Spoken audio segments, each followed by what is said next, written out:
UFC London ceremonial stare downs were phenomenal. And we're just going to quickly touch upon a couple of the ones that stood out to me. Charles Johnson taking on Muhammad Mokaev. A lot of big-time fighters are backing Charles Johnson here. A lot of big-time fighters think that he has the potential to show up tomorrow and put on a show. You guys know how I feel about Muhammad Mokaev. I think that he's the truth.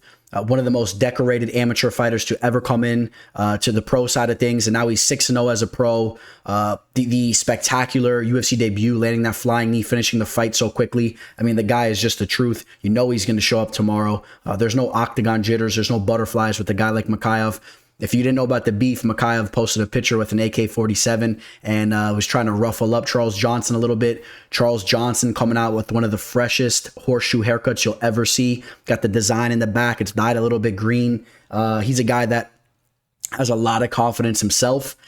This fight is going to be fireworks. Now wait till you see these guys stare down here in a second. You're going to see what happens. And what do you guys think about this? Now, Mokaev is going to hit Charles up with the Nate Diaz stare down as far as with the arm all the way extended, and he's going to put it right into Charles Johnson's throat. I think Charles Johnson was slipping here. He wasn't on his McGregor status. If he was on his McGregor status, he would have clipped the back of the hand with a nice right hook, make him pay for coming in like that. Instead, he's leading with his neck. You don't lead with your neck. If you saw the viral video that happened over in Australia recently, over I think it was in New Zealand or whatnot, you know why. You don't lead with your neck. Especially when someone has a knife in their hand. But you don't lead with your neck. You got to be on your P's and Q's there. And I don't know, Mokaev seems like he's ready to go. Now, real quick, Mark Diakasey coming in, staring down with Damir Haznavik, trying to punk him out. He's chirping a little bit. I don't know why he's acting all confident. You know, the performances that he's put out as of recently don't really translate into this type of demeanor from him. So he might get away with it again here, but you know what happens with Mark Diakasey when he's in there with the big fish in the division. He gets showed up every single time. So he might be able to live this up for the time being right now. Damir, he's put out some questionable performances, but Damir looks good here. Don't be shocked if Damir shows up. He's looking to be in great shape, and Diakasey's a flaky fighter, but you know, he's trying to act like Mr. Tough Guy there. We'll see what's up tomorrow when that fight goes down. Diakasey needs to show more in the octagon.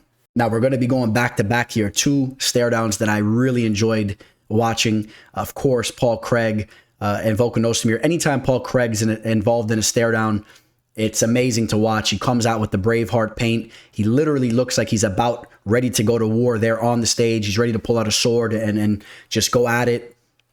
I mean, I love Paul Craig. Unfortunately, we've had a rocky situation as far as betting against him, betting on him.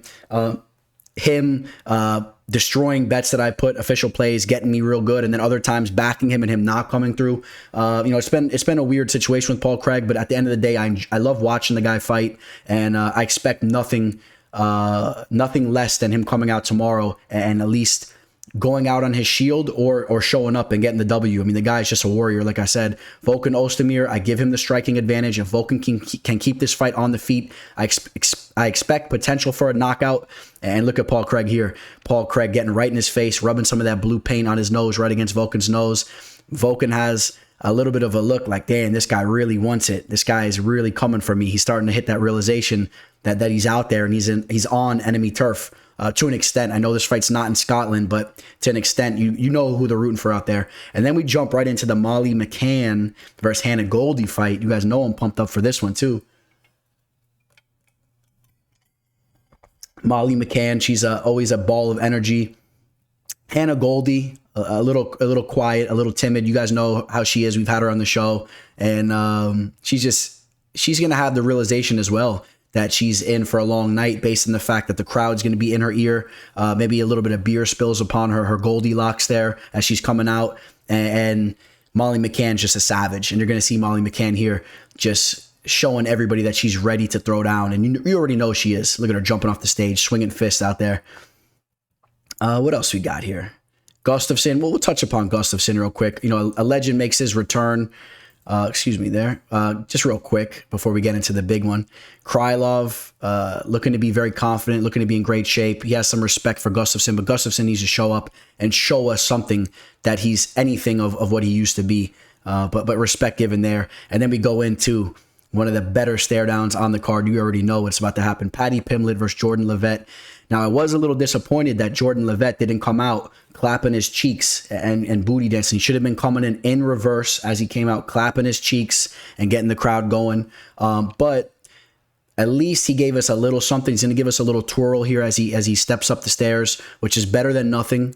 All right, and you're going to see it here in a second. Here it goes. Boom. Hits us with the little Twizzler and then blows a couple kisses. So, at least we got that. And then, as Patty Boy comes out, Patty Boy is going to come out with the Barstool Sports guy, Dave Portnoy. I guess the Barstool Sports, I think they have something to do. They signed Patty and Molly, a little something going on there. They need to get the teller on the roster.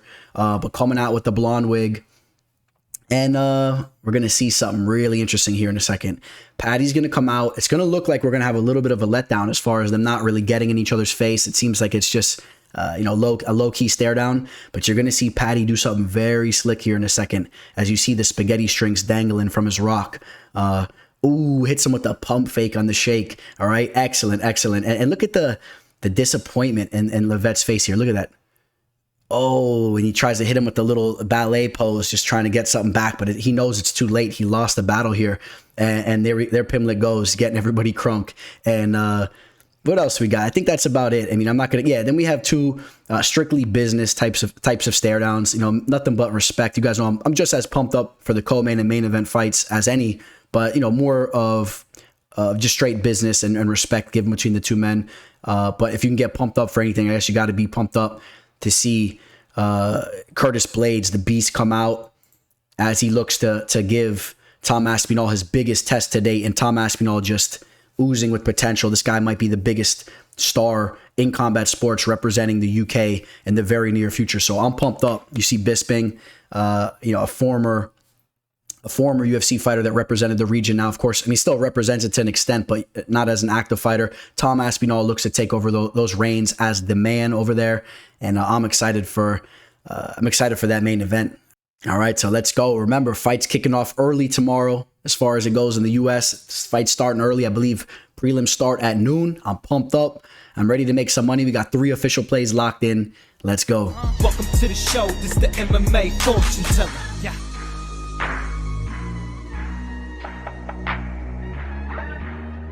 The MMA fortune teller. The teller.